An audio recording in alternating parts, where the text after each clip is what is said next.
Bonjour, dans cette vidéo, nous allons réaliser un programme qui va demander à l'utilisateur de saisir un nombre entier positif et ensuite notre programme va afficher la liste des diviseurs de ce nombre.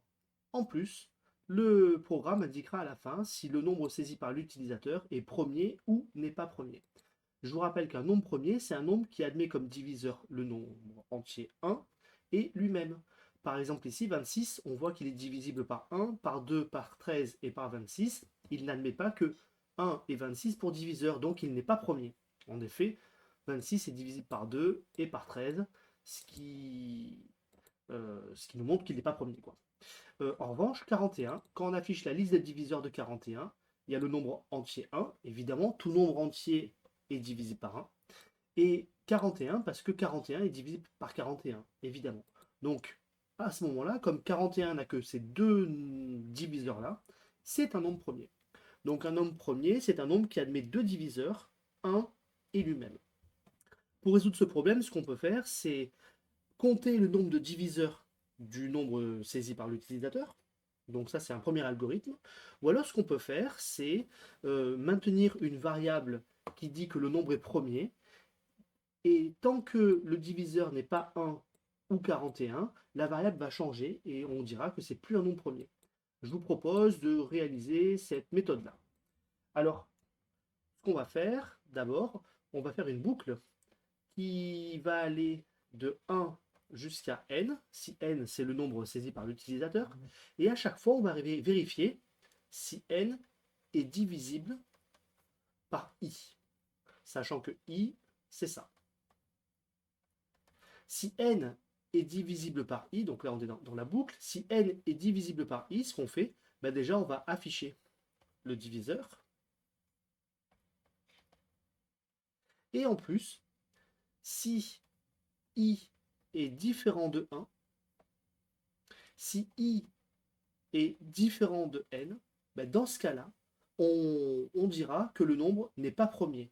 Donc, euh, si on prend une variable qui s'appelle est premier, dans ce cas-là, je mets cette variable à faux pour indiquer qu'il n'est pas premier. Alors, initialement, cette variable est premier, il faut lui donner une valeur. Donc, avant la boucle, on va dire que le nombre est premier. C'est-à-dire que la variable est premier vaut vrai. Donc la variable est premier vaut vrai. Ensuite, on fait la boucle. On teste tous les nombres entiers pour savoir s'ils sont diviseurs de n. Et au sein de la boucle, on fait notre test. Et si on a trouvé un diviseur, ce qui est le cas ici, si on a trouvé un diviseur, dans ce cas-là, on l'affiche et on vérifie que ces diviseurs n'est ni 1 ni n. Et si c'est le cas, on change la variable est premier. Une fois que la boucle est terminée, ben, si le nombre est premier, donc si la variable est premier est vrai, dans ce cas-là, on affiche est premier. Et si le nombre, et sinon, je veux dire, et sinon, on va afficher qu'il n'est pas premier. Voilà. Voilà pour notre algorithme. Une remarque là-dessus, c'est par rapport à notre test sur est premier, ce test-là. En fait, le test qu'on effectue ici, ce qu'on ne veut pas, c'est que le nombre ce soit ni 1 ni n. Dans ce cas-là, d'après vous, c'est un et ou c'est un ou la conjonction de ces deux conditions. Alors, on veut que i soit différent de 1 et en même temps que i soit différent de n. C'est-à-dire, si i c'est 1, dans ce cas-là, eh ben, on ne rentre pas dans la condition. Si i c'est n, seulement n, dans ce cas-là, on ne rentre pas dans la condition. Et si i c'est 2, 3, 4, eh ben, c'est ni 1 et en même temps ni n. Donc dans ce cas-là, on rentre dans la condition et on a trouvé un diviseur qui est autre que 1 et n. Voilà. Alors maintenant, on passe à VS Code. Donc on va compléter ce programme donc, qui affiche la liste des diviseurs. Donc on a dit qu'on définit une variable et premier qui initialement sera vrai. Ensuite, on exécute la boucle qui teste, qui cherche les diviseurs. Si le reste est nul, c'est qu'on a trouvé un diviseur. Je peux écrire ici un commentaire. Diviseur trouvé.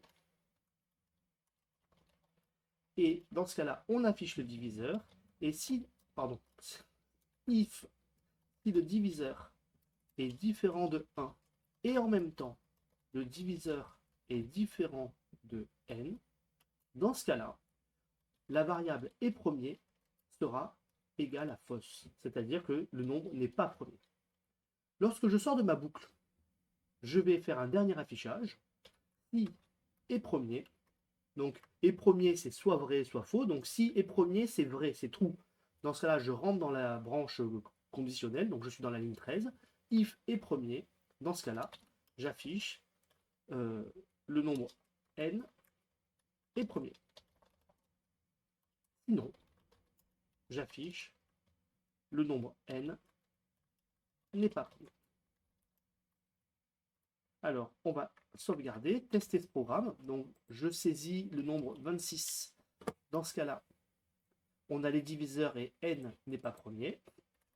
Je saisis maintenant le nombre 41 et on voit que le nombre est premier, c'est affiché, et la variable est premier, qui vaut true, n'a pas été modifiée par cette ligne-là, car à aucun moment on est rentré dans cette instruction conditionnelle, puisque cette condition-là était fausse pour le 1 et pour le 41.